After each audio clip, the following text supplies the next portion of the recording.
they want the drama. Forget about what I bring to the table. Those people want the drama. Hey y'all, this is part 2. Oh, it's gonna be so many parts to this. I think these videos are gonna take us right to the end of Vlogmas, but we'll see. We're just gonna go for another hour and I'll chop it up. Hopefully it'll be about 15 minutes. So let's get back into it. All 3 Pointer sisters. He wasn't a big music man, so this compares Sundays. I had to let go of our Sundays so I could manifest my own day in the sun. Come on now. That was good.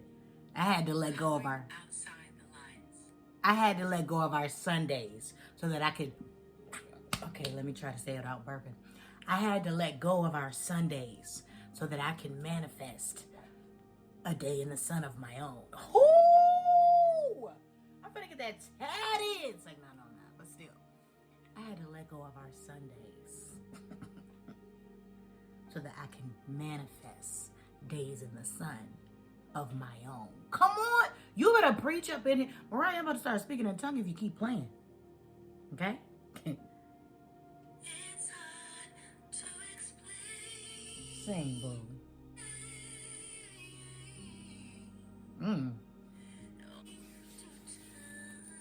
Come on. Outside. Okay, sorry y'all. I had to change my setup a little bit. I am wrapping gifts. Logan just went to bed, so this is my only time to do it. So we're gonna continue to listen as I get this done. I gotta multitask a little bit, okay? So let's start where we left off. Why are you laughing? I asked. Oh, Mariah, you used the wrong crayon. She was pointing at where I'd drawn my father. I was humiliated and confused. Wow, Why had I adults. gone so wrong? Still Adults gagging acting with like her, that? The teachers... See, and that's the teacher's fault. Why in the world? What the hell was so funny about that? Even if she did use the wrong crayon, she's a kid. So why would that be funny? Why would it be okay to laugh at a child? But see, this is the 70s. See, they didn't have nobody like me out there ready to pounce on somebody for being dumb. Because what are we doing? This is a kid we're talking about.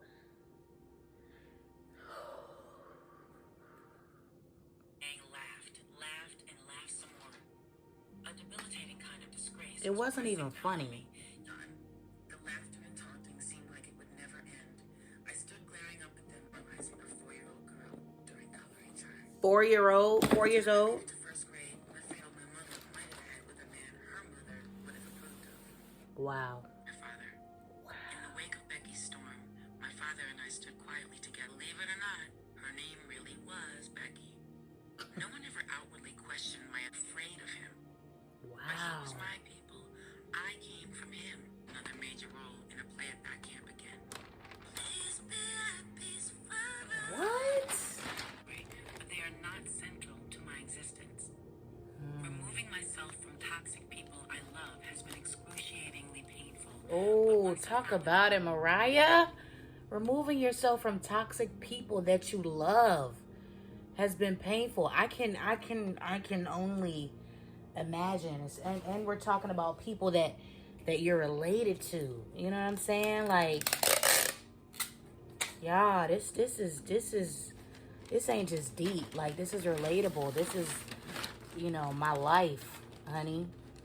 You know, this is not that. I didn't know in getting this memoir, experiencing this memoir, I didn't think I would, you know, see myself in it. But Jesus, like, this wasn't that. This wasn't what it's supposed to be. You know what I'm saying? So I'm hoping I can get through this thing, because I really want to say, you know what, I don't want to listen to this anymore, because it's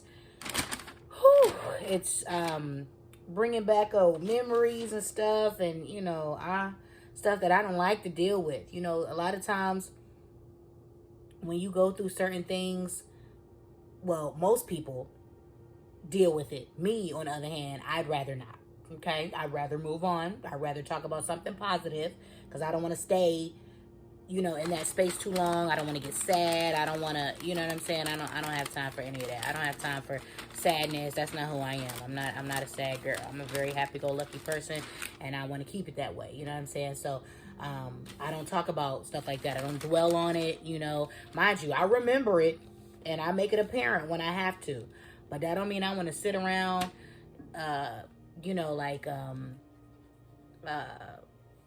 thinking about it or wanting to be reminded, or, you know, it's just, ooh. But when I tell you she's, mind you, I hate the fact that she went through what she went through as a mixed kid. Because first of all, the way that I grew up, mind you, she grew up in a different time, I understand.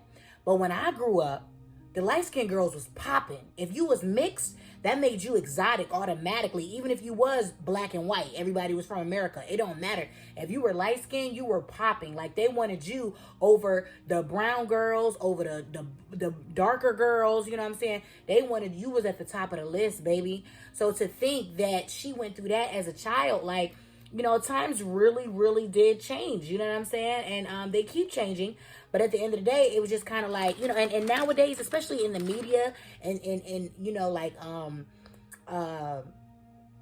you know, in the industry, if they got a choice between a dark girl and a light girl, mind you, maybe now in 2020, because of the fact that, you know, we got a whole Black Lives Matter movement now. We got a whole, you know what I'm saying, dark girls is popping type shit out now. You know, people know that that's a sensitive subject now. They're aware, okay, we don't do that no more. You're going to be cancel culture, all this kind of stuff, you know. But there was a time, and I still believe that they're still like this in the industry now. And they had to pick between a chocolate girl and a light-skinned girl and say which one had the look to be in the industry. They will go with the light-skinned girl, okay? So I feel horrible that she ever went through that. Mind you, I realize now that it's because she went through it a different time. But my God, that had to be crazy. And the fact that her mother didn't explain anything, like, hello, so I'm supposed to just keep walking through life confused, you know what I'm saying? But I'm not judging her mama, because I don't, you know what I'm saying, I don't know what's going, we just going, you know, but sheesh, like, you know, I don't know. Okay. This memoir, y'all shouldn't have told me to react to this, honey, because I'm about to be real, because this is like, it's a little emotional for me. Some stuff I did experience and some stuff that I didn't. But the fact that I'm so glad God allowed me and Mariah to cross paths in real life, because we crossed paths in real life at a moment and we clicked so good on stage and off stage, to the point where I knew, you know what I'm saying, we had some kind of connection. I knew either she was a Virgo, which she's not, or she was just, you know what I'm saying, we would just click, and we did, you know. So and now I think I see why, because we, you know, she has that. That's why she's so humble.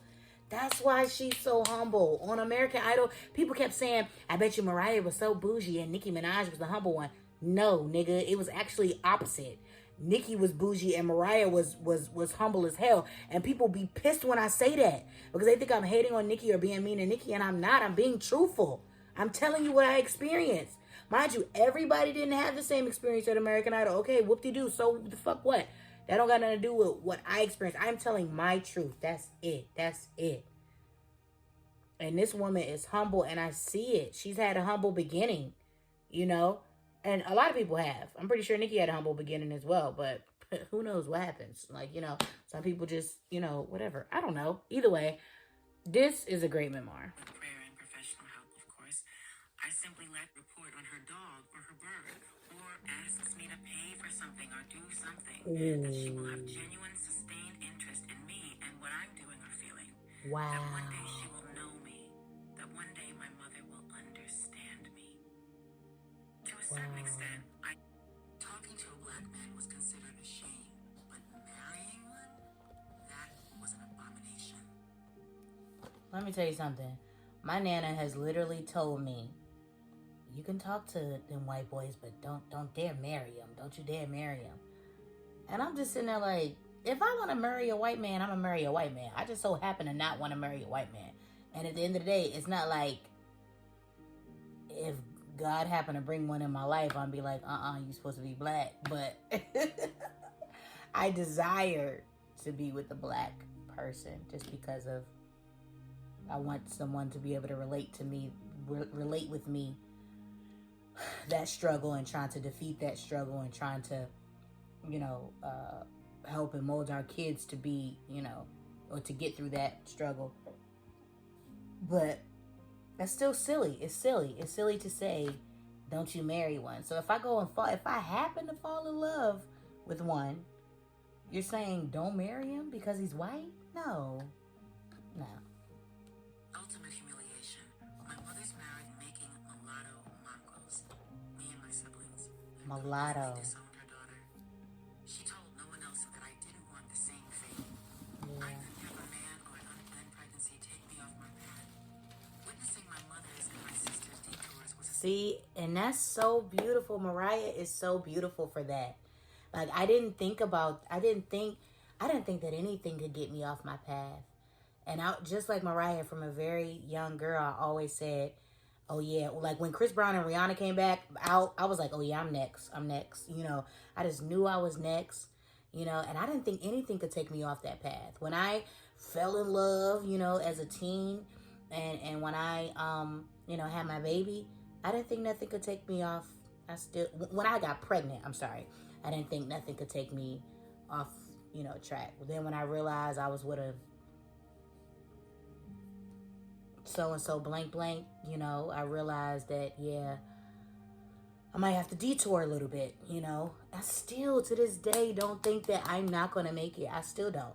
You know, there's been so many hurdles in the way, you know. There's been so many people to say that, you know, I've lost my touch, or it's gone, or just give it up now, or, you know, I've let myself go. And it's so many little rumors out there that's never been said to me personally, but, you know, have been said indirectly about me, that it's just like, even still, I still don't feel like I'm not about to be out here a millionaire one day based off of just my music, acting, just the whole, you know, everything that I love to do. You know, I still don't. So even when I'm at my lowest point, I know that I'm going to make it. You know what I'm saying? So at the end of the day, like, it's just so crazy how much I'm relating to this woman right now. Like, I'm just baffled. Like, stinging warning. Watching their dreams go up in flames after fate. She died on my mother's birthday, February 15th. After that, y'all, what in the world is going on? Can I just make a book about how many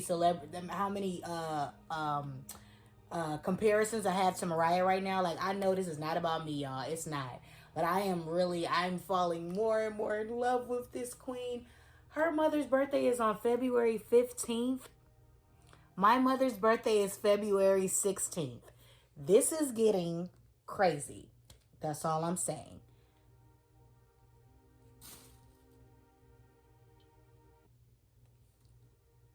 Y'all know how I feel about birthdays, okay? Because my birthday is the day before Beyonce's. Logan's birthday is the day of Jay-Z's. I feel like that's a sign, you know what I'm saying? And now Mimi's mother's birthday is February 15th, and my mother's birthday is the day after. I just feel like, I don't know, Lord. What you trying to say, Lord? That's all. Come on, let's keep going. my mother pretty much sainted her. As an adult, my mother rewritten carpeting. Yeah, just so y'all know, I'm sitting up here trying to contemplate how the hell I'm gonna wrap these gifts, and I just ran out of tape. So, what else can I use? Nail glue? I don't want to be ghetto. Let me stop. No matter the time of day, drink and mess around. It was set off of a rough, Not mess unpaved around. drive about what I do if I make it. She cut me short and said, "Don't say if I make it, say when I make it." Yes, that is some support. That is some support. You know how, oh my God. Let me tell you something. My child, to this day, he says, "Mommy, when we get rich and famous," he always says that. When we get rich and famous, he's been saying that since he could talk. When we get rich and famous, because I think I don't know, I just be saying that, you know, when we get big and we make it, when we make it, you know what I mean? But I did that on my own. Nobody told me, like, you know, don't say if, say when. Like, you know, that's this kind of support that people need. And I'm just glad that I've always done that, because, you know, my child, it's instilled in his head to do that. So I really love that her mother did that. I'm sure, I don't know. So far, it sounds like musically her mom was like, you know, kind of like the perfect mom in the music arena, like as far as where they connected with music, because she wasn't overbearing. She didn't was like, okay, Mariah, it's 3 o'clock. You know, you were supposed to be at practice at 2:59. You need to be down here. You need to practice every day. She wasn't a Joe Jackson. She wasn't none of that, you know. She literally saw her daughter had a talent, and, you know, she let her do her thing. And she also encouraged her. She believed in her. That's the best thing you could ever do for your kid, man. The fact that I believed I could become a successful artist is one of my greatest strengths. Actually, in my disorderly and neglected appearance, she would often bring me cute, girly clothes that she made herself. Neglected appearance? Now, why was she neglected if she was the only kid at the house now? Unless mama didn't have that good of a job or something. I don't know. Why was she neglected? White embroidered shirt. Some of the names have been changed to protect the dickheads. Tales of a certain man in my mother's life. Some of the names have been changed to protect the dickheads. Yo, that needs to be a meme. I need that on a shirt. Some of the names have been changed to protect the dickheads. Come on now. I like how she said it in that deep voice. I needed that. Some of the names have been changed to protect the dickheads.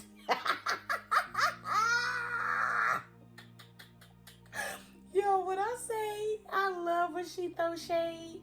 Some of the names have been changed to protect the dickheads.